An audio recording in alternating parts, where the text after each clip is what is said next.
du Seigneur Jésus-Christ. Tunashukuru tena Mungu kwa wakati ambao anatupatia asubuhi ya leo. Nous remercions Dieu pour le temps qu'il nous accorde encore aujourd'hui. Ni kipindi ujumbe wa kibibilia ya wakati wa mwisho. C'est l'émission Message biblique du temps de la fin, ambayo inapitiziwaka na Assemblée chrétienne de Butembo, qui est diffusée par l'Assemblée chrétienne de Butembo. Kila siku ya sita 20h mpaka 20h45. Chaque samedi de 20h à 20h45. Na kila siku ya Jumapili chaque dimanche 10h mpaka 11h. De 10h jusqu'à 11h. Ni mtumishi wa Mungu Mbale Paul njiko kwenye mhubiri kwa siku ya leo. C'est le serviteur de Dieu Mbale Paul qui est prédicateur pour aujourd'hui. Na vile mtafsiri ndugu yetu Fisto Bialimba. L'interprète c'est notre frère Fisto Bialimba. Na tuko na ndugu yetu Justinien. Et nous sommes avec notre frère Justinien. Na ndugu yetu Emedo. Et notre frère Emedo. Juu ya kuwapatia neema ya kusikia hata kwa mbali. Pour qu'il facilite la transmission même en loin. Yani kama uko mbali sana kwenye hii radio ifikake. Même si tu es au loin, là où cette radio n'atteigne pas. Wakati tu unaweza kukomboze Assemblée chrétienne Butembo ku Facebook. Si tu peux tout simplement composer Assemblée chrétienne Butembo au Facebook. Utatupata. Vous allez nous retrouver. Ama vile ku YouTube. Ou à YouTube. Unaandika tu Assemblée chrétienne Butembo. Vous écrivez tout simplement Assemblée chrétienne Butembo. Utatufata fasi yote. Et là vous allez nous suivre partout. Hata ndani ya nje ya continent yetu utatufata. Même hors notre continent. Mungu apate kuwabariki. Que Dieu vous bénisse. Tutaomba Mungu. Nous allons prier Dieu. Mungu baba yetu, Dieu notre Père, tunakupigia tena asante kwa asubuhi. Nous te remercions pour ce matin. Kutupatia tena wakati ya kupeperusha neno lako. De nous donner le temps pour proclamer ta parole. Sababu leo maandiko inatimia. Parce que aujourd'hui les écritures s'accomplissent. Ya kusema habari njema ya ufalme. Qui dit que la bonne nouvelle du royaume. Sherti ihubiriwe katika ulimwengu mzima. Sera prêchée dans le monde entier. Acha neno lako wakati unapolizungumzia tena. Quand nous parlons de ta parole. Acha roho yako mtakatifu lifuatilie fasi yote. Laisse que ton Saint-Esprit puisse la suivre partout. Kiwango kila mmoja ambaye anafata. Au point que quiconque nous suive. Acha sauti ikwe sauti ya salama. Laisse que cette voix soit une voix de paix. Ndani ya manyumba. Dans le foyer. Ndani ya makazi. Dans le travail. Fasi yote. Partout. Bariki radio hii. Bénis cette radio. Ambayo natupatia neema. Qui nous donne le privilège. Ya kupitisha hii sauti. De diffuser cette voix. Mungu. Dieu. Utupatie tena wakati mzuri pamoja na wewe. Donne-nous encore le temps favorable avec toi. Mjina la Bwana Yesu Kristo. Au nom de Jésus-Christ. Amen. Amen. Namba zetu za simu ni hizi. Nos numéros téléphoniques sont les suivants. 09 94 04 73 96 09 94 04 73 96 ama 081 ou 081 70 13 704 081 70 13 704 ama 089 ou 089 88 76 062 089 88 76 062 kama vile nilitangulia tena kusema, comme j'ai précédemment dit, kama unapenda utufate kwa mbali, si vous voulez nous suivre au loin, unakomboze tu Assemblée chrétienne Butembo. Vous composez tout simplement à l'Assemblée chrétienne Butembo. Au Facebook. Ama vile ku YouTube. Ou à YouTube. Utatufata. Vous allez nous suivre. En direct. En direct. Mungu apate kubariki. Que Dieu puisse vous bénir. Ndiyo tunashukuru tena Mungu. Oui, nous remercions encore Dieu. Kui wakati ambao anatupatia. Pour le temps qu'il nous accorde. Tuendelee kuongea juu ya ahadi kubwa. Pour continuer à parler de la grande promesse. Sababu tuko tunaongea juu ya ile ahadi ya kurudi kwake. Parce que nous sommes en train de parler de la promesse de son retour. Ndani ya Ufunuo sura ya 19. Dans Apocalypse 19. Shairi yake ya 7 mpaka ya 9 tutasoma. Verset 7 jusqu'à 9 nous allons lire. Ufunuo sura ya 19. Apocalypse 19. Shairi yake ya 7 mpaka ya 9. Verset 7 jusqu'à 9. Tutasoma mjina la Bwana Yesu Kristo. Nous allons lire au nom du Seigneur Jésus-Christ. Tuwe na furaha na kufurahi, tukamupe utukufu wake, kwa maana harusi ya mwana kondoo imekuja, na mke wake amejiweka tayari. Réjouissons-nous et soyons dans l'allégresse et donnons-lui gloire, car les noces de l'agneau sont venues et son épouse s'est préparée. Shairi yake ya 8. Verset 8. Naye amepewa kuvikwa kitani nzuri inayong'aa safi, kwa maana kitani nzuri hii ni matendo ya haki ya watakatifu. Et il lui a été donné de se revêtir des fêlets éclatants, purs, car les fêlets, ce sont les œuvres justes des saints. Naye akaniambia, andika, heri walioitwa kwa karamu ya harusi ya mwana kondoo. Akaniambia, maneno haya ni maneno ya kweli ya Mungu. Amen. Et l'ange me dit, écris, heureux ceux qui sont appelés au festin des noces de l'agneau. Et il me dit, ces paroles sont les véritables paroles de Dieu. Amen. Mungu aongeze baraka jose maneno lake. Que Dieu puisse ajouter la bénédiction à sa parole. Tuko tunaongea juu ya ahadi kubwa. Nous sommes en train de parler de la grande promesse. Ahadi ya kurudi kwake. La promesse de son retour. Tulionyesha ya kwamba nous avons montré que kurudi kwake kuna karibia. Son retour est proche. Kitu ya maana, ce qui est indispensable, ni kukuwa tayari, est d'être prêt. Tulionyesha ya kwamba nous avons montré que alienda kututengenezea makao. Il est allé nous préparer une place. Nasi vile vile kungambo yetu. Et nous aussi de notre côté. Inaomba tunabakia na tuko tunajitayarisha. Il faut que nous nous préparions. Ndio maana ile tamshi kujitayarisha. C'est pourquoi ce mot préparer, tulifuatilia sana. Nous l'avions vraiment suivi. Tukayanja mkuja kwa kwanza. Nous l'avons commencé à la première venue. Tukaona wakati ya kuja kwa kwanza. Nous avons vu que pendant la première venue, Isaya alikuwa ametabiri. Esaïe a prophétisé. Akasema, il a dit, sauti inayolia katika jangwa, la voix de celui qui crie dans le désert, tengenezeni njia ya Bwana, préparez le chemin du Seigneur. Tukaona ile tamshi kutayarisha. Nous avions vu que ce mot préparé ilionekana ndani ya kuja kwa kwanza, a été visible dans la première venue. Na ile tamshi kutayarisha, et ce mot préparé inaonekana ndani ya kurudi kwake, est aussi visible pour son retour. Sababu maandiko nasema, parce que les Écritures disent, na mke wake amejitayarisha, et son épouse s'est préparée. Bwana abarikiwe sana. Que le Seigneur soit loué. Ndio maana ndani ya kuja kwa kwanza, c'est pourquoi dans la première venue, Yohane alikuja, Jean est venu, akatayarisha kuja kwa kwanza. Il a préparé la première venue. Na wote ambao walikubali Yohane, et tous ceux qui ont accepté Jean, balifata Yesu, ils ont suivi Jésus mpaka ku Pentecote, jusqu'à la Pentecôte. Sababu Yohane alisema hivi, parce que Jean a dit ceci, mimi ninawabatiza kwa maji, moi je vous baptise d'eau, lakini mwenye anakuja nyuma yangu, mais celui qui vient après moi, mwenye nimekia kutayarishia njia, celui à qui je viens préparer le chemin, yeye atawabatiza kwa Roho Mtakatifu na moto. Lui vous baptisera du Saint-Esprit et du feu. Ndio maana mwenye alielewa huduma ya Yohane, c'est pourquoi celui qui a bien compris le ministère des gens, alifata Yesu, il a suivi Jésus mpaka siku ya Pentecote, jusqu'au jour de la Pentecôte. Bwana abarikiwe sana. Que le Seigneur soit béni. Mwangalie mahubiri ya Yohane. Regarde, considère la prédication des gens. Ndani ya Yohane sura ya 3. Dans Jean chapitre 3. Wakati Yesu alikuwa amefika, quand Jésus est venu, maandiko nasema hivi. Les Écritures disent ceci. Yohane sura ya 3. Jean chapitre 3. Shairi ya 26. Verset 26. Inasema hivi. Dit ceci.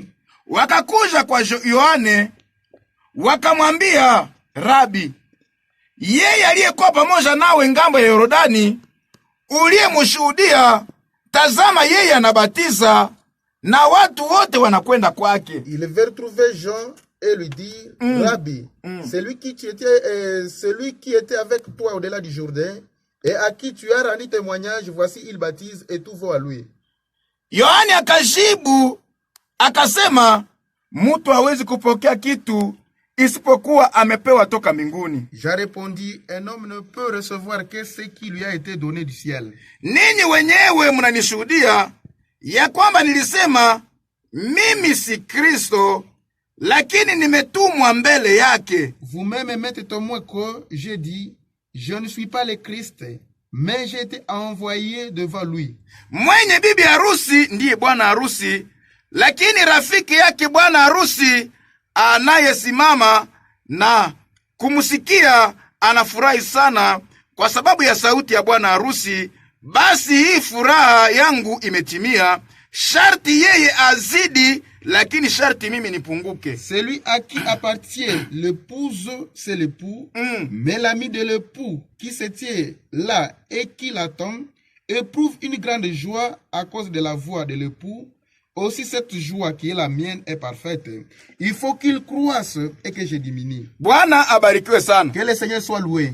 Mukiangalia hapa, si vous considérez ici, wakati watu waliona watu wote wanda kwa Yesu, quand les gens virent que tous vont en Jésus, wanafunzi wa Yohane wakaenda kwa Yesu, les disciples des gens sont allés à Jésus, wakaenda kuambia Yohane, ils sont allés dire à Jean, mbona watu wanaenda wote kwa Yesu? Tout le monde va à Jésus.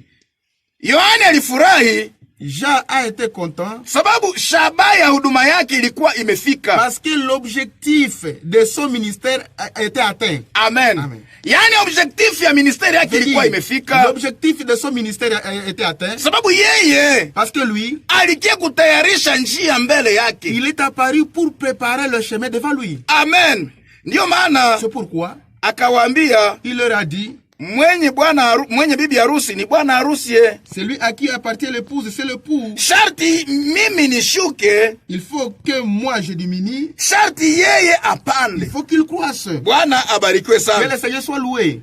Ndani ya Yohane sura ya kwanza, dans Jean chapitre 1er, tuko nafuatana na témoignage ya Yohane Mbatizaji. Nous sommes en train de suivre le témoignage de Jean-Baptiste juu ya Yesu Kristo, concernant Jésus-Christ, ndani ya kuja kwa kwanza, pour la première venue. Yohane sura ya kwanza, Jean chapitre 1er, kushairi yake ya 15 au verset 15. Sababu tunasema, parce que nous disons, hii ni kipindi ujumbe wa kibiblia. Nous disons que ça c'est l'émission message biblique. Ndio maana unaona maandiko kuna somwa. C'est pourquoi vous voyez que les écritures sont en train d'être lues. Amen. Ndani ya Yohane sura ya kwanza, dans Jean chapitre 1er, kushairi ya 15 au verset 15, ikiongea juu ya Yohane Mbatizaji inasema hivi, concernant Jean, il dit ceci, Yohane akamshuhudia, akapaza sauti yake akisema, huyu ndiye niliyemsema habari zake, anakuja nyuma yangu, amekuwa mbele yangu, kwa maana alikuwa mbele yangu. Amen. Jean lui a rendu témoignage et s'est écrié, c'est celui dont j'ai dit, celui qui vient après moi m'a précédé, car il était avant moi. Amen. Ule mwenye nilikia kutangulia, celui que je précédais, njo huyu, c'est celui-ci. Akaonesha Yesu. Il a doigté Jésus. Amen. Ndani ya shairi ya kufata 16, dans le verset suivant, verset 26, 16, verset 16, na katika utimilifu wake, huyu mwenye kunaonesha, sisi sote tumepokea neema juu ya neema. Amen. Et nous avons tous reçu de sa plénitude, grâce pour grâce. Hapa kunaonesha Yesu. Ici, il est en train de montrer Jésus. Anasema huyu mwenye munaona, celui-ci que vous voyez, ndio mwenye nilikia tangulia, c'est celui que je précédais. Na katika utimilifu wake, de sa plénitude, sisi sote tumepokea neema juu ya neema. Tous nous avons reçu grâce pour grâce. Amen. Shairi ya 17, verset 17, Yohana endelea kusema, Jean continue à dire, kwa kuwa torati ililetwa kwa mkono wa Musa, neema na kweli zilikuja kwa mkono wa Yesu Kristo. Amen. Car la loi a été donnée par Moïse, la grâce et la vérité sont venues par Jésus-Christ. Amen. Amen. Iko naonyesha kwamba il est en train de montrer que huyu mwenye anakuya, celui-ci qui vient, yeye ndio matakia na neema, c'est celui-là qui viendra avec la grâce, yeye ndio matakia na kweli, c'est celui-là qui viendra avec la vérité. Amen. Alikia tayarisha, il est venu préparer ujio wa kwanza, la première venue. Na wakati Yesu alikuja, quand Jésus est apparu, akakuja na neema, il est venu avec la grâce, akakuja vile na kweli, il est aussi venu avec la vérité. Ndio maana Yohane, c'est pourquoi Jean alikia kumtayarishia njia. Jean est venu préparer le chemin pour lui. Wakati tunapofuatilia kweli, quand nous mettons l'accent sur la vérité, wakati Yesu, quand Jésus alikuwa mbele ya Pilato et se présentait devant Pilate, akasema, il a dit, nimekuja, je suis venu je nishuhudie kweli, pour rendre témoignage à la vérité, na yule aliye wa kweli, et celui qui est de la vérité anasikia sauti yangu. attend ma voix. Pilato akamwambia, Pilate a dit, kweli ni kitu gani? Pilate lui a dit, qu'est-ce que la vérité? Kweli ni kitu gani? Qu'est-ce que la vérité?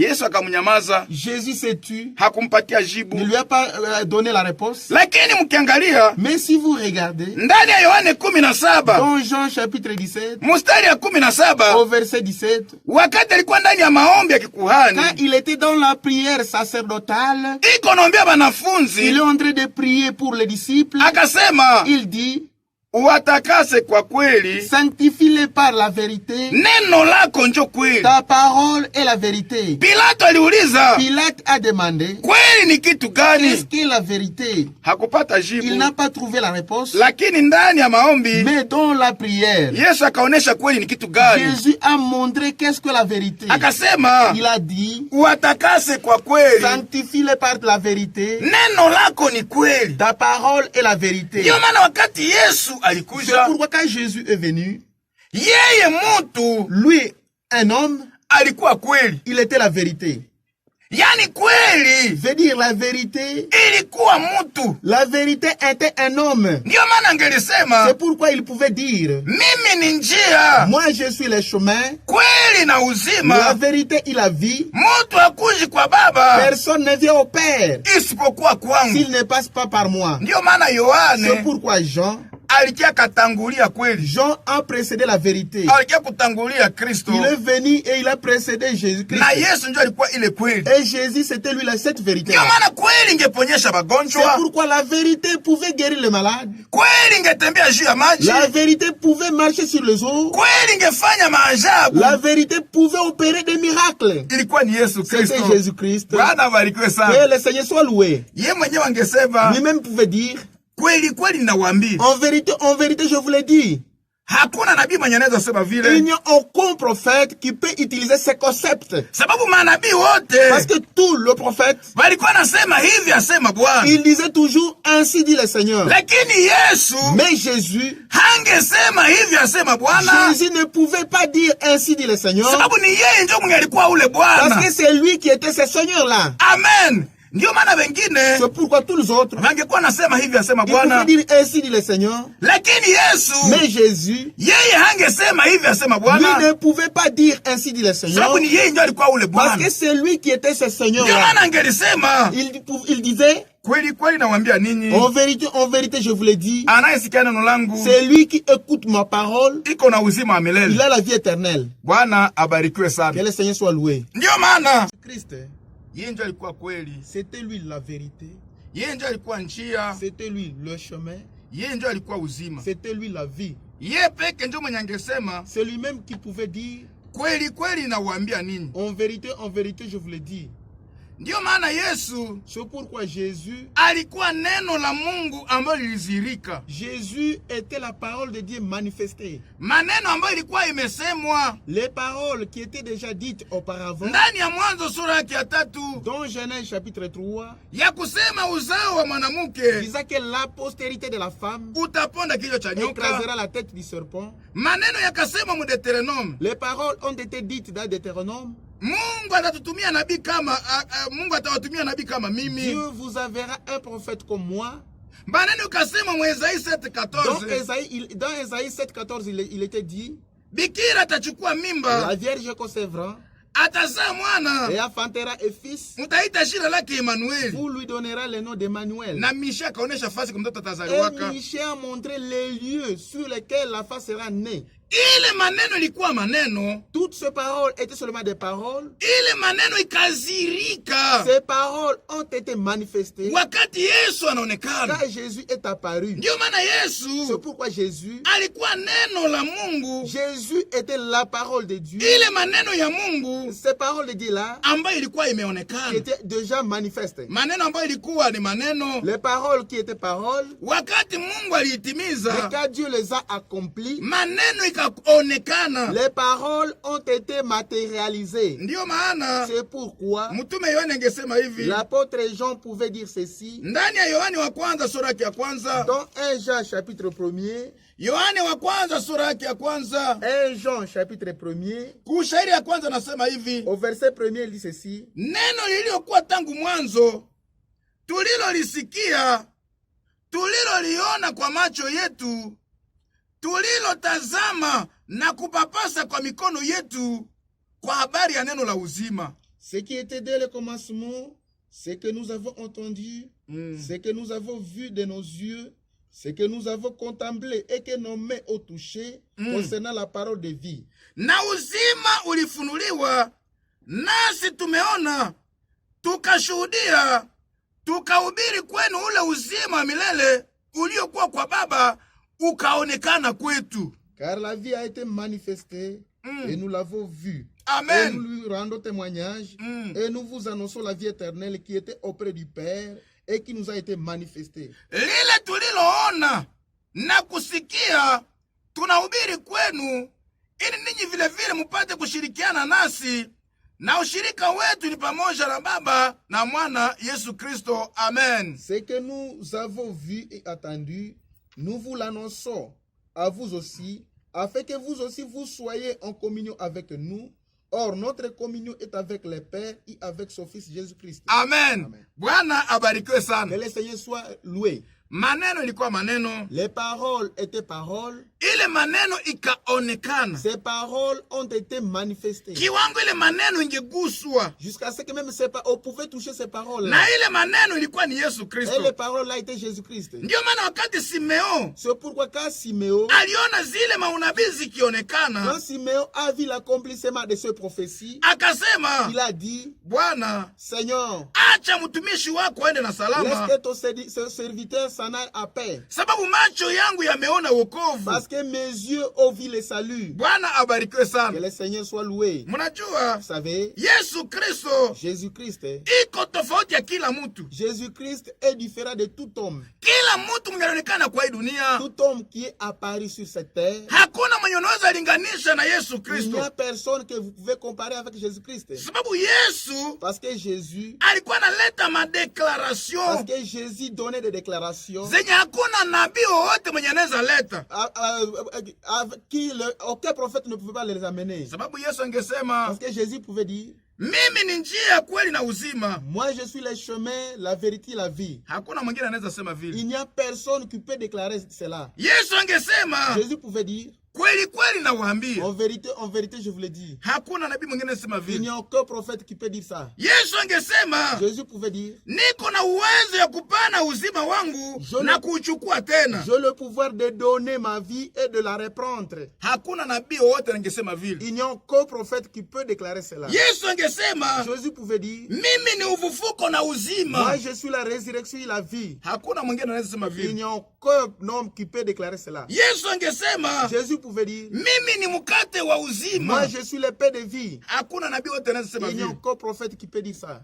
Yesu angesema, Jésus pouvait dire, nimepewa mamlaka yote mbinguni na duniani. Toute autorité m'ont été donnée du ciel et de la terre. Hakuna nabii wote anaweza sema vile. Il n'y a aucun prophète qui peut déclarer cela. Iko madéclaration. Ce sont des déclarations. Zenye zinatofautisha Yesu na watu wengine wote. Des déclarations qui différencient Jésus des autres. Bwana abarikiwe sana. Que le Seigneur soit loué. Ndio maana, c'est pourquoi, wakati tuko tunamhubiri, quand nous le prêchons, tuko na raison. Nous avons raison. Yeye ndio mwenye angesema hivi. C'est lui qui pouvait dire. Ndani ya Ufunuo sura ya 3. Dans Apocalypse 3. Mstari ya 7. Apocalypse 3 verset 7. Maandiko nasema hivi. Les Écritures disent ceci. Na kwa malaika wa kanisa la Philadelphia andika, maneno haya anasema yeye aliye mtakatifu, aliye wa kweli, aliye na ufunguo wa Daudi, yeye anayefungua wala hapana mtu anayefunga, naye anayefunga wala hapana mtu anayefungua. Écrit à l'ange de l'église de Philadelphie. Voici ce que dit le saint, le véritable, celui qui a la clé de David, celui qui ouvre et personne ne fermera, celui qui ferme et personne n'ouvrira. Uliko Yesu. Celui-là c'est Jésus. Wakati anafungua, quand il ouvre, hakuna mwenye anaweza funga. Il n'y a personne qui peut fermer. Wakati anakufungulia njia, quand il vous ouvre le chemin, hakuna mwenye anaweza kufungia. Personne ne peut fermer. Na wakati anafunga, quand il ferme, hakuna mwenye anaweza fungula. Il n'y a personne qui peut ouvrir. Ndio Yesu mwetuko tunahubiri. C'est Jésus que nous prêchons. Ndio maana wakati tunamwamini, c'est pourquoi quand nous croyons en lui, tunatembea na ujasiri. Nous marchons avec certitude. Tukijua ya kwamba sachant que munjia yetu hamuna défaite. Dans notre chemin, il n'y a aucune défaite. Tunaenda ndani ya victoire kila siku. Nous marchons dans la victoire chaque jour. Bwana abarikiwe Que le sana. Seigneur soit loué. Sababu Parce tunaamini que nous croyons, ule mwenye hayashindwaka hata siku moja le vainqueur qui n'a jamais échoué. alishinda akiwa hai, Il a vaincu étant vivant. akashinda hata vile Et il msalabani. a vaincu même à la croix. Ndio maana leo dunia C'est mzima pourquoi aujourd'hui toute la terre, viko wanacelebre victoire ils sont yake, en train de célébrer sa victoire. wanaicelebre siku ya leo. Ils le célèbrent aujourd'hui. Lakini sisi wa Mais Kristo, nous les chrétiens, maisha yetu kila siku notre vie chaque jour, inashukuru kazi ambayo alifanya siku ile pale Kalvari, l'œuvre qu'il a accomplie là au Calvaire, akakufa il est mort na et akafufuka. il est ressuscité. Ndio maana sisi wa C'est Kristo pourquoi nous, chrétiens, njoo matunda ya ushindi wake. nous sommes le résultat de sa victoire. Ndio maana kama unapenda ujue jinsi C'est alishinda, pourquoi si vous voulez voir comment il a vaincu, resulta ya kushinda kwake njoo sisi. le résultat de sa victoire, c'est nous. Ndio maana tunatembea na C'est assurance, pourquoi nous marchons avec assurance. tuko natembea Nous marchons. na ule ambaye akifungua Et avec celui qui, s'il ouvre, hakuna mwenye anaweza funga. il n'y a personne qui peut fermer. Kama anakufungulia njia, S'il vous ouvre le chemin, kama anakufungulia kazi, s'il vous ouvre le travail, kama anakufungulia bunyumba, s'il vous ouvre le foyer, hakuna mwenye anaweza il n'y kukufungia. a personne qui peut fermer. Amen. Amen. Bwana abarikiwe Que le sana. Seigneur soit richement loué. Ndio maana Yesu C'est pourquoi Jésus ye peke ndio mwenye angesema lui-même pouvait dire, aliyeniona celui qui m'a vu ameona Baba. a vu le Père. Hakuna mwingine nabii angesema Il n'y vile. a aucun prophète qui pouvait dire ça. Bwana abarikiwe Que sana. le Seigneur soit loué. D'ailleurs, D'ailleurs, utaona mtu wa vous kwanza allez voir la première personne mwenye aliita Mungu baba qui yake a appelé Dieu son Père, Yesu Kristo. c'est Jésus-Christ. Bwana abarikiwe Que le sana. Seigneur soit loué. Anasema Il dit, aliyeniona mimi celui qui m'a vu ameona Baba, a vu le Père. sababu Mungu Parce que Dieu, alikuwa ndani ya Kristo parce que Dieu était en Christ, akipatanisha ulimwengu na yeye mwenyewe. réconciliait le monde avec lui-même. Mungu alikuwa mule ndani. Dieu était là dedans. Ndio maana angesema na C'est pourquoi il ujasiri, pouvait dire avec certitude, aliyeniona mimi celui qui m'a vu moi ameona Baba. a vu le Père. Ndani ya Wakorintho wa kwanza sura ya 5, Dans 1 Corinthiens chapitre 5, Wakorintho wa kwanza sura ya 5 1 Corinthiens 5, mstari yake ya 19 verset 19, inasema hivi: il dit ceci, maana Mungu alikuwa ndani ya Kristo akipatanisha ulimwengu naye mwenyewe, asiwahesabie makosa yao, na alituweka sisi kuhubiri neno la upatanisho. car Dieu était en Christ, réconciliait le monde avec lui-même, en n'imputant point aux hommes leur offense, et il a mis en nous la parole de la réconciliation. Mungu alikuwa ndani ya Kristo. Dieu était en Christ. Ndio maana mwenyewe C'est angesema pourquoi lui-même pouvait dire, aliyeniona mimi celui qui m'a vu moi ameona a Baba. vu le Père. Ndani ya Timotheo kwanza sura ya 3, Dans 1 Timothée 3, Timotheo kwanza sura ya 3 1 Timothée 3, shairi yake ya 16, au verset 16, maandiko kunasema hivi: les Écritures disent ceci, na pasipo shaka siri ya utawa ni kubwa, Mungu alionekana katika mwili, alihesabiwa kuwa na haki katika roho, alionekana na malaika, alihubiriwa katika mataifa, aliaminiwa katika ulimwengu, alipokewa katika utukufu. et sans contredit, le mystère de la piété est grand. Dieu a été manifesté en chair, justifié par l'Esprit, vu des anges, prêché aux gentils, pris dans le monde, élevé dans la gloire. Amen. Mungu alionekana ndani ya mwili, Dieu a été manifesté en chair, ndani ya Yesu Kristo. en Jésus-Christ. Ndani ya Wakolosai sura ya 2, Dans Colossiens chapitre 2, Wakolosai sura ya 2 Colossiens chapitre 2, mstari yake ya 8 verset 8, ikiongea juu ya hii habari nasema hivi: par là concernant cela, il dit ceci, angalieni hata mtu asiwatege ninyi kwa elimu yake ya bure na madanganyifu yake matupu, kwa desturi za watu, kwa maneno ya ulimwengu, wala si kwa Kristo. prenez garde que personne ne fasse de vous sa proie par la philosophie et par une vaine tromperie, s'appuyant sur la tradition des hommes, sur les rudiments du monde et non sur Christ. Maana katika yeye unakaa utimilifu wote wa Mungu kwa mwili. Amen. Car en lui habite corporellement toute la plénitude de la divinité. Amen. Amen. Yani toute la plénitude de la divinité. Je dis toute la plénitude de la divinité. Uungu wote. Toute la plénitude de la divinité. Utimilifu yote ya uungu. Toute la plénitude de la divinité. Ilikuwa inikala ndani ya Yesu. Habité corporellement en Jésus-Christ. Ndio maana angelisema. C'est pourquoi il pouvait dire. Aliyeniona mimi. Celui qui m'a vu. Ameona Baba. A vu le Père. Ndio maana mu Yohane wa kwanza. C'est pourquoi dans 1 Jean. Yohane wa kwanza. 1 Jean. Sura yake ya 5. 1 Jean chapitre 5. Mshairi ya 12. Au verset 20. Iko anaongea nasema hivi. Il dit ceci. Nasi tunajua ya kwamba mwana wa Mungu amekwisha kuja. Naye ametupa sisi akili ili tumjue yeye aliye wa kweli.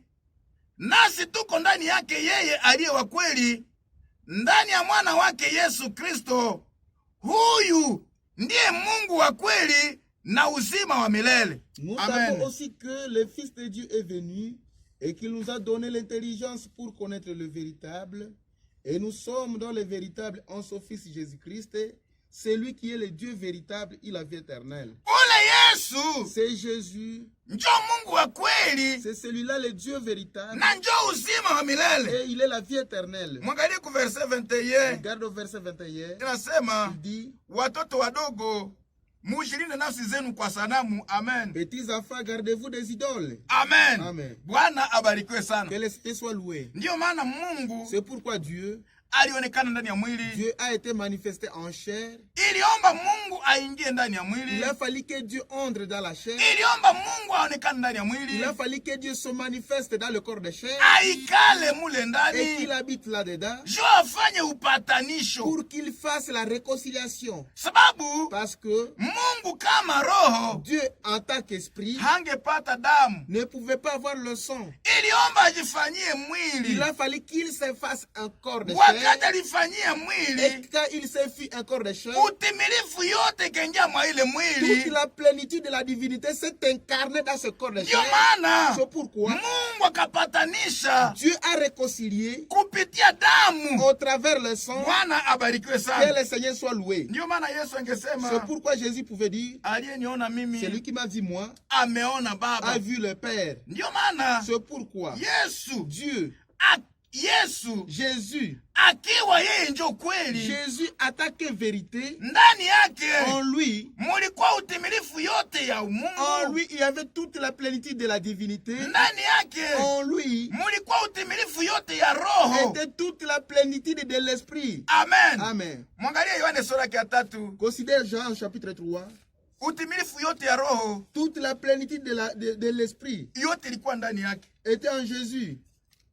Alikuwa tofauti ya wengine wote. Il était différent de tous les autres. Wengine wote wanapata roho kwa sehemu. Tous les autres ont l'esprit en mesure. Lakini yeye, mais lui, alipata bila mesure. Lui a eu l'esprit sans mesure. Ndani ya Yohane sura ya 3. Dans Jean chapitre 3. Yohane sura ya 3. Jean chapitre 3. Mshairi yake ya 31. Au verset 31. Yohane sura ya 3. Jean chapitre 3. Shairi yake ya 31 nasema. Verset 31 il dit ceci. Yeye anayetoka juu ni juu ya yote. Yeye wa dunia ni mtu wa dunia, na anasema maneno ya dunia. Anayetoka mbinguni ni juu ya yote. Celui qui vient d'en haut est au-dessus de tous. Celui qui est de la terre est de la terre, et il parle comme étant de la terre. Celui qui vient du ciel est au-dessus de tous. Mwenye alitoka kule ni nani? Celui qui est venu de la séquille, ni Yesu. C'est Jésus. Shairi ya 34 nasema, au verset 34 il dit, kwa sababu yeye aliyetumwa na Mungu anasema maneno ya Mungu. Kwa sababu Mungu hatoi roho kwa kipimo. Amen. Car celui que Dieu a envoyé dit les paroles de Dieu. Parce que Dieu ne lui donne pas l'esprit avec mesure. Hakumupatia roho kwa kipimo. Il ne lui a pas accordé l'esprit avec mesure. Yani toute la plénitude ya esprit. Veut dire toute la plénitude de l'esprit. Yote ilikuwa ndani ya Yesu Kristo. Tout était en Jésus-Christ. Ndio maana Yesu Kristo. C'est pourquoi Jésus-Christ. Alikuwa 100% mtu. Il était 100% homme. Na alikuwa 100% Mungu. Et il était aussi 100% Dieu. Ndio maana angezia ukaburi ya Lazaro. C'est pourquoi il pouvait arriver à la tombe de Lazare. Yeye kama mtu analia. Lui atta comme il pouvait pleurer. C'est pourquoi vous écoutez les Écritures disent Yesu akalia. Jésus pleura. Bwana abarikiwe sana. Que le Seigneur soit loué. Lakini yeye kama Mungu, mais lui attaque Dieu. akasimama kukaburi, il s'est tenu à la tombe akasema Lazaro toka, et il a crié Lazare sort. na Lazaro Et akatoka. Lazare est sorti. Bwana abarikiwe Que le sana. Seigneur soit loué. Yeye kama mtu Lui attaque comme angelia anasikia njaa, il pouvait pleurer à cause de la famine. anafika fasi mwa anasikia njaa, Il arrive quelque part, il lui approuve de la faim. anaangalia miti ya watu anaiona, Il regarde l'arbre fruitier anakuta hakuna matunda, et il trouve qu'il n'y a aucun fruit anailaani. et il maudit ça. Bwana abarikiwe Que sana. le Seigneur soit loué. Lakini yeye kama Mungu Mais lui attaque Dieu. alifanya vitu ya kushangaza. Il a opéré des choses vraiment inexplicables. Ndio maana alikuwa 100% C'est mtu pourquoi il était 100% homme na alikuwa 100% et il Mungu. était 100% Dieu. Bwana abarikiwe Que le sana. Seigneur soit richement Ndio loué. maana kweli C'est pourquoi la vérité, ilikuwa ni yeye. la vérité c'était lui. Ndio maana angesema C'est hivi pourquoi il pouvait dire ceci. Yohane sura ya En 16, Jean chapitre 16, Yohane 16 Jean chapitre 16, mstari yake ya 7, au verset 7, sababu utimilifu yote ilikuwa ndani parce que yake. toute la plénitude était à lui. Ndio anasema Il hivi dit ceci, Jean 16 verset 7, Jean 16, 7, anasema il dit, lakini mimi ninawaambia ninyi kweli, ni kwa faida yenu niondoke, kwa sababu kama siondoki, msaidizi hata kuja kwenu, lakini kama nikikwenda nitamtuma kwenu. Amen. cependant, je vous dis la vérité, il vous est avantageux que je m'en aille, car si je ne m'en vais pas, le consolateur ne viendra pas vers vous, mais si je m'en vais, je vous l'enverrai. Na wakati anapokuja atahakikishia dunia maneno ya zambi na maneno ya haki na maneno ya hukumu. Et quand il sera venu, il convaincra le monde à ce qui concerne le péché, la justice et le jugement. Anasema inomba niende, Il faut que je m'en aille. sababu toute la plenitude Parce que toute la plénitude ya uungu de la divinité, ya de roho l'esprit, ilikuwa ndani était yake. à lui. Ndio maana ili roho C'est ashuke, pourquoi, pour que l'esprit descende, iliomba Yesu il aende. a fallu que Jésus s'en aille. Ndio anasema ni ya faida kwangu mimi Il niende, dit, c'est avantageux pour moi que je m'en aille, ili mupate Roho pour que Mtakatifu. vous ayez le Saint-Esprit. Ndani ya Shahida 12 Dans le verset 12, anasema il dit, ningali na maneno mengi ya kuambia ninyi, lakini hamuwezi kuyabeba sasa. j'ai encore beaucoup de choses à vous dire, mais vous ne pouvez pas le porter maintenant. Lakini wakati anapokuja yule Roho wa kweli, atawaongoza ninyi katika yote yaliyo kweli, kwa sababu hatasema kwa mamlaka yake mwenyewe, lakini maneno yote anayosikia atasema, naye atawatangazia ninyi habari ya maneno yatakayokuja. Quand le consolateur sera venu, l'esprit de vérité, il vous conduira dans toute la vérité, car il ne parlera pas de lui-même, mais il ira tout ce qu'il aura attendu, et il vous annoncera les choses à venir. Atanitukuza mimi, Il me glorifiera moi. kwa sababu atatoa katika yaliyo yangu na kuambia ninyi. Amen. Il me glorifiera parce qu'il prendra de ce qui est à moi et vous l'annoncera. Iliomba aende Il a fallu qu'il s'en aille juu Roho apate kushuka, pour que l'esprit descende. sababu alikuwa na plenitude Parce yote. qu'il avait toute la plénitude. Ndio maana Yesu anasema, C'est pourquoi Jésus dit, sababu yeye ndio alikuwa na parce que plenitude c'est lui qui avait la plénitude, na yeye ndio alikuwa et kweli. c'était lui la vérité. Anasema Il dit, inaomba niende, il faut que je m'en aille. wakati nitaenda Quand je serai parti, ndio mnaweza pata roho, vous aurez maintenant l'esprit. na sa roho Et itakuja, quand l'esprit sera venu, niko na vitu venye mimi naweza j'ai kubambia, encore beaucoup de choses à vous dire, lakini kapasite yenyu ni kidogo. mais votre capacité est minime. Sa roho Quand itakuya l'esprit sera venu, ndio itaongeza kapasite c'est yenu, l'esprit qui va augmenter votre capacité juu muweze kubeba ile maneno. pour que vous ayez la capacité de porter toutes ces paroles. Anasema wakati roho Quand atakuja l'esprit sera venu, ataongoza ninyi katika kweli yote. il vous conduira dans toute la vérité. Bwana abarikiwe Que sana. le Seigneur soit loué. Ataongoza Il vous conduira ndani ya kweli yote, dans toute la vérité. ndani ya Acte chapitre 1, Dans Acte chapitre 1er, Matendo ya Mitume sura yake ya kwanza Acte chapitre 1er, ku verse yake 4, au verset 4, iliomba roho akuje, Il a fallu que l'esprit vienne. sababu ndio ilikuwa mission. Parce que c'est cela qui était la mission. Nani akuja kwa Dans kwanza? la première venue, Yohane alitabiri akasema hivi, Jean a prophétisé disant, anasema mimi nawabatiza kwa dit, maji, moi je vous baptise d'eau, lakini huyu anakuja nyuma mais yangu celui qui vient après moi, atababeba paka kubatizwa Roho lui Mtakatifu, vous amènera jusqu'au baptême du Saint-Esprit. sababu ile roho Parce que cet esprit, ndio itawaongoza mkweli c'est celui yote. qui vous conduira dans toute la vérité. Jinsi Yesu ndio kweli. Comme Jésus est la vérité. Amen. Amen. Ndani ya Matendo sura ya kwanza Dans Acte chapitre 1er, kushairi yake ya 4 au verset 4, inaanza tena habari za Yohane, commençant par la nouvelle de Jean, inasema il hivi, dit ceci, hata akikutana nao akawaagiza wasitoke Yerusalema, ila wangoje ahadi ya Baba mliosikia kwangu, kwani Yohane alibatiza kwa maji, lakini ninyi mtabatizwa katika Roho Mtakatifu nyuma ya siku si nyingi. comme il se trouvait avec eux, il les recommanda de ne pas s'éloigner de Jérusalem, mais d'attendre ce que le Père avait promis, ce que je vous ai annoncé, leur dit-il, car Jean a baptisé d'eau, mais vous, dans peu de jours, vous serez baptisés du Saint-Esprit. Amen. Amen. Ndani ya shairi ya 8, Dans le verset 8,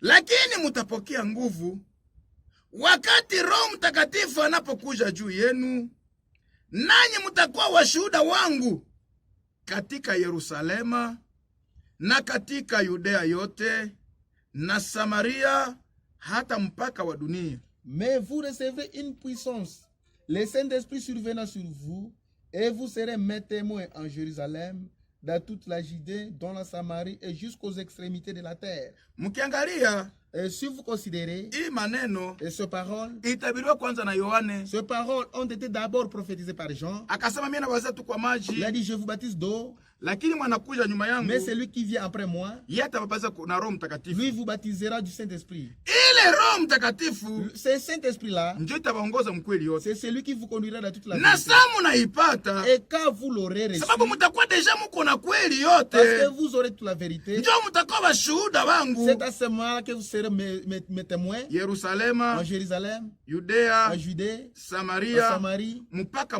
ya et dunia. même jusqu'aux extrémités de la terre. Ndiyo maana siku ya Pentecoste, C'est pourquoi au jour de la Pentecôte, wakati Roho Mtakatifu quand ilishuka, le Saint-Esprit est descendu, ndio ikashuka na verite, le Saint-Esprit descendait avec la vérité. na ile verite Et cette vérité yenye Roho Mtakatifu ilileta siku ya que le Pentecoste, Saint-Esprit a amenée au jour de la Pentecôte, ile verite cette vérité-là iko valable est valable mpaka leo, même jusqu'aujourd'hui. na ndio message biblique. Et c'est cela même le message biblique.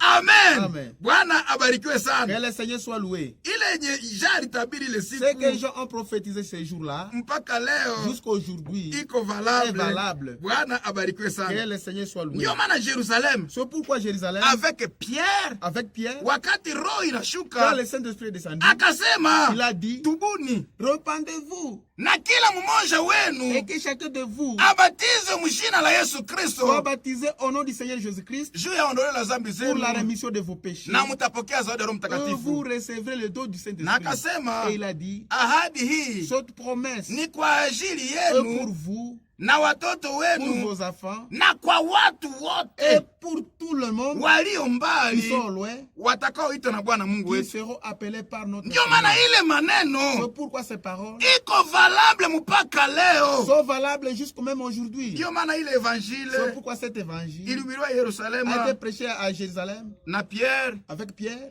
ikahubiriwa il a Samaria été prêché à Samarie na Filipe, avec Philippe, ndani ya mataifa dans les nations ikaenda avec Paul. avec Paul. Bwana abarikiwe Que sana. le Seigneur soit loué. Ndio maana apotre C'est wetu pourquoi notre apôtre, ni Paul. c'est Paul. Ndio maana C'est pourquoi ingi tuko tunahubiri ce que leo, nous prêchons aujourd'hui, tuko nahubiri sawa nous yeye. prêchons comme lui. Bwana abarikiwe Que sana. le Seigneur soit loué. Ndani ya Acte chapitre 13, Dans Acte 13, Matendo ya Mitume 13, Acte 13, mshairi yake ya 47, au verset 47, maandiko kunasema hivi, les Écritures disent ceci. Acte 13:47, Acte 13, 47. kwa sababu ndivyo tulivyoagizwa na Bwana, nimekuweka uwe nuru ya mataifa, upate kuwa wokovu hata mwisho wa dunia. Car ainsi nous l'a ordonné le Seigneur. J'étais établi pour être la lumière des nations, pour porter le salut jusqu'aux extrémités de la terre. Ule ni Paul. Celui-là, c'est Paul. Ndani ya Acte 26, Dans Acte 26, Ku verset 22. Au verset 22. Acte 26. Acte 26. Verset 22. Verset 22. Iko nasema Il hivi. dit ceci. Basi nyuma ya kupata kusaidiwa toka Mungu, nimesimama hata leo, nikishuhudia wadogo na wakubwa, wala sisemi neno, ila yale waliosema manabii na Musa yatakuja. Amen. Mais grâce au secours de Dieu, j'ai subsisté jusqu'à ce jour, rendant témoignage devant les petits et les grands, sans m'écarter à rien de ce que le prophète et Moïse ont déclaré devoir arriver. Amen. Yenye niko minahubiri, Ce que je prêche, sisiekarte na mahandiko. je ne m'écarte en rien des Écritures. Ndani ya Matendo 20, Dans Acte 20, kuversi yake 26, Acte 20, 26, iko naongea na bazia, anasema hivi. il s'adresse aux assises ceci. Acte 20 verset 26, Acte 20, 26, anasema il hivi. dit ceci. Hivi ninashuhudia mbele yenu wote siku hii ya leo, ya kuwa mimi sina lazima kwa damu ya watu wote hata mmoja. C'est pourquoi je vous déclare aujourd'hui que je suis pur du sang de vous tous.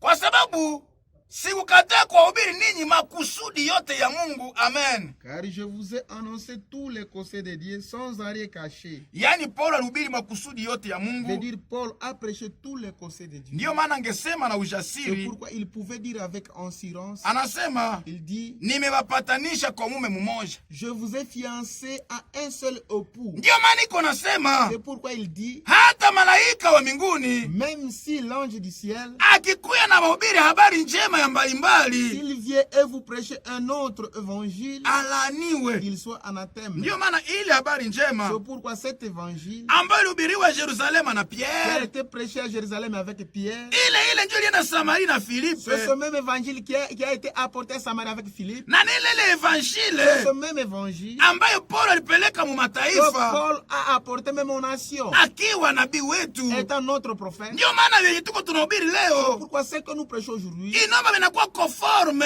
il faut que ça soit conforme na vile vyenye Paulo alihubiriaka. avec ce que Paul a prêché. Wakati tunaenda vers la fin, Quand nous allons vers la fin, inamba tunaangalia il faut vraiment voir namna gani tuko tunatembea comment nous marchons, hata ndani ya makanisa yetu. même dans nos églises. Mimi nasemaka mara Je mingi, dis souvent, wakati Paulo alikuwa quand anafundisha, Paul enseignait, kama mtu anaweza onesha fasi moja ndani ya maandiko, si quelqu'un peut montrer quelque part dans les Écritures, nafasi kwenye ndani ya utaratibu ndani ya kanisa, là où dans l'ordre de l'Église, Paulo aliodone mwanamke kuhubiri habari njema, Paul a ordonné une femme prêcher la parole, anapaonesha il peut montrer là-bas.